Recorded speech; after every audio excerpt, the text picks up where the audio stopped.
Well, good morning, everybody. Distinguished guests, colleagues, friends, new friends, old friends. I am so energized this morning seeing so many young people in the audience. Thank you for welcoming me here to Kenya. It's my first trip, and I feel right at home already. I'm going to be an honorary Kenyan by the time I leave. Thank you so much to YORA leadership for inviting me here for this very important and timely gathering. As you've heard, I come to you from the Krach Institute for Tech Diplomacy at Purdue University. Purdue University is one of the top engineering schools in the United States. It's also becoming one of the top national security universities in the United States.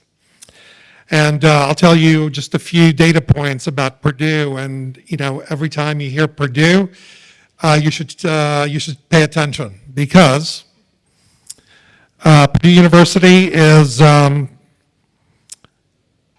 graduates more engineers than any top American university. 83% of our undergrads are in STEM discipline. For those of you not familiar with STEM, it's science, technology, etc. And those are the kinds of disciplines that are going to be crucial in the economy of tomorrow. Purdue has a nanotechnology lab, which is vital to the semiconductor industry.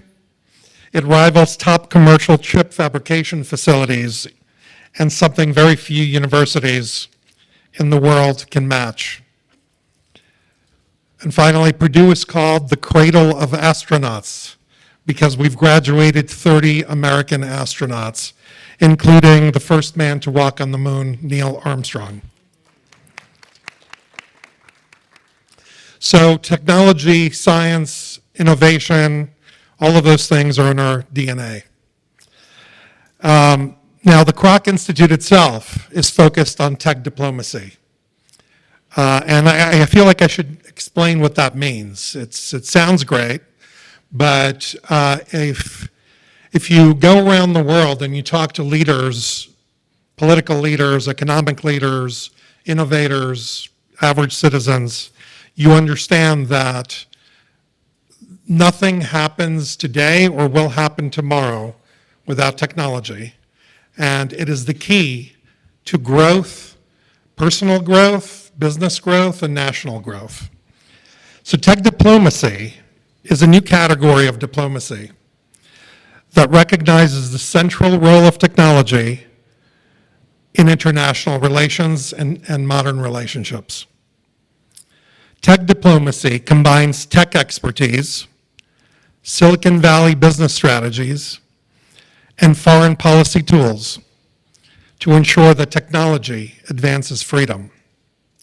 That's the North Star of the Krach Institute, to advance freedom by accelerating the innovation, deployment, and adoption of trusted technology. Now, we see technology at the epicenter of a four-dimensional contest between freedom and authoritarianism. It features economic, military, diplomatic, and cultural facets. And what we need to remember is that how we develop these powerful technologies and who leads the way will determine whether you and your children will live in freedom or live in fear. Today, a quarter of the way into the 21st century, it's clear that securing freedom requires securing technology. I'm here today as a tech diplomat to work together with all of you to ensure that tomorrow's tech is trusted tech, which benefits the citizens of Kenya, the citizens of the world, and is not weaponized against them. So what's trusted technology, you may ask? Let's start with the first word, trust. Trust is the foundation of all healthy relationships, personal, professional, and political. You do business with people you trust, you partner with people you trust, you buy from people you trust, you make deals with people you trust, and you love people you trust. Trust is grounded in integrity, accountability, transparency, reciprocity, respect for fundamental pillars of free societies, like the rule of law, human rights, property rights, national sovereignty. This is also true in technology. Technology's central role in modern relationships requires that it's trustworthy. There's a movement today focused on defining and embedding the core attributes of trustworthiness in technology. Trustworthiness is increasingly seen not as a secondary concern, but a foundational element. Instead of viewing technology primarily in terms of raw capability, it's increasingly being treated as a form of societal infrastructure, something that must be designed with ethics, accountability, and trust at its core. And the global shift toward trusted technology is reflected in the growing body of international agreements, multilateral statements, and industry-led initiatives. This is not a hypothetical concept. It's happening right now. If you pay attention to statements coming out of G7 meetings, G20 meetings, the technologically advanced economies in the world are all heralding the trusted technology movement. So let me tell you about some examples of where trustworthiness is embedded in international agreements.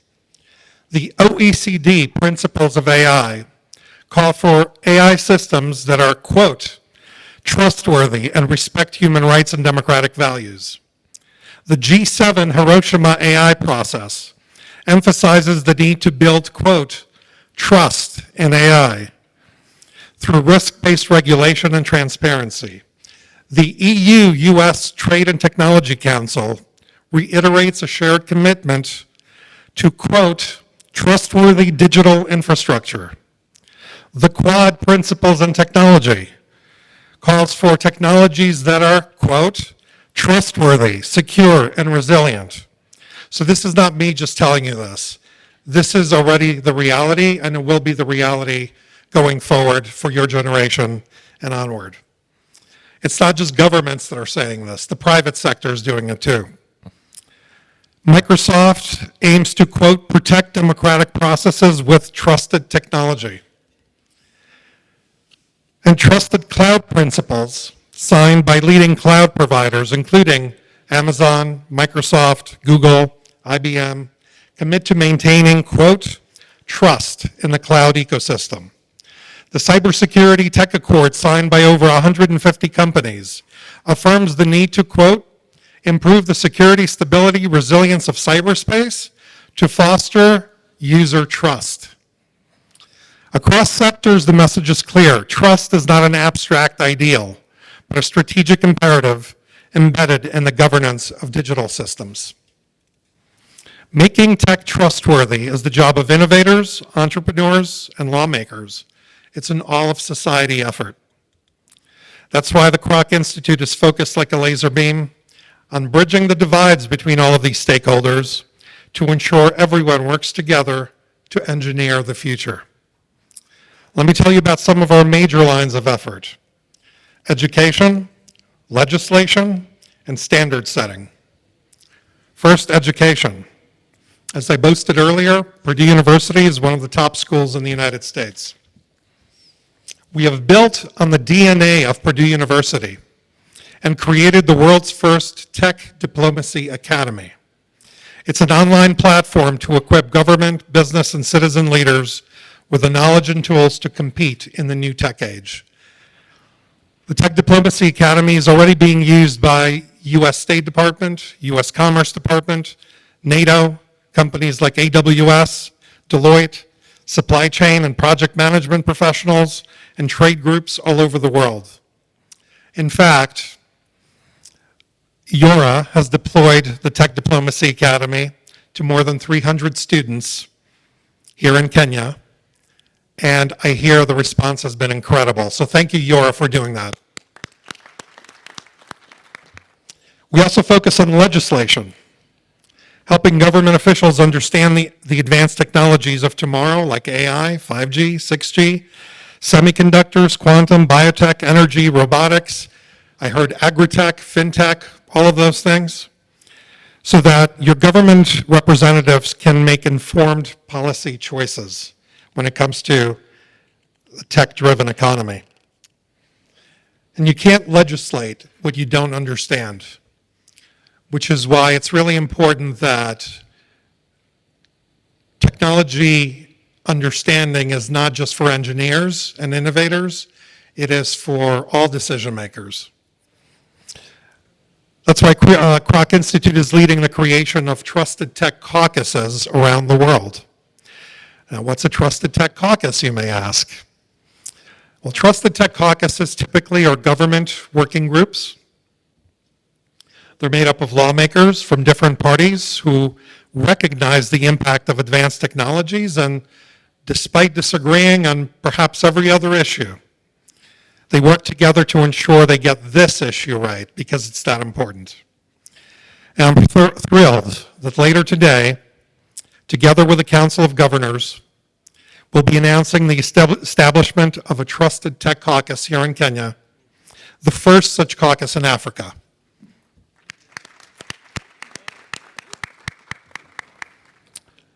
Finally, as I mentioned, our focus on standard setting.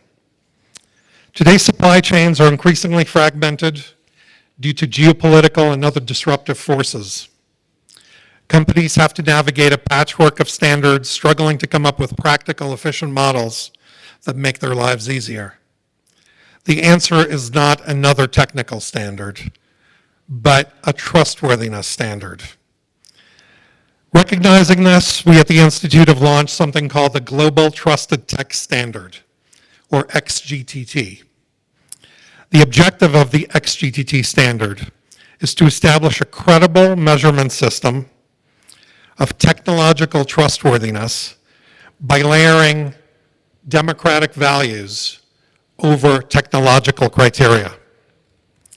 Certainly, the evaluation will examine things like data privacy, security, transparency, interoperability, but also things like respect for the rule of law, intellectual property, human rights, labor standards. The XGTT standard will also consider financial transparency, ownership structures, supply chain traceability. The upside of trusted collaboration is huge. Now imagine a global trusted tech marketplace where trusted startups are funded by trusted investors, where trusted companies find trusted talent, trusted suppliers, and trusted partners, where the global trust-driven economy is humming seamlessly. If that happens, and it will because of what I mentioned earlier, that's where the world is headed. 75% of global GDP is going to be powered by trusted technology. And if that's where we end up, you can either jump aboard or be left behind. Let me just finally conclude on this observation about trust. And I hope, if you remember anything walking out of here today, it's trusted tech and the importance of trust. On turning 100 years old, former US Secretary of State George Shultz said, "Looking back, I'm struck that there's one lesson that I learned early and have relearned over and over for a century. Put simply, trust is the coin of the realm. When trust was in the room, whatever room that was, the family room, the school room, the locker room, the office room, the government room, or the military room, good things happened. When trust was not in the room, good things did not happen. Everything else is details." Kenya has a lot to gain by adopting a trusted tech mindset and empowering its innovators to be trusted tech competitors in the global marketplace. And the Krach Institute is here to help all of you to accomplish that.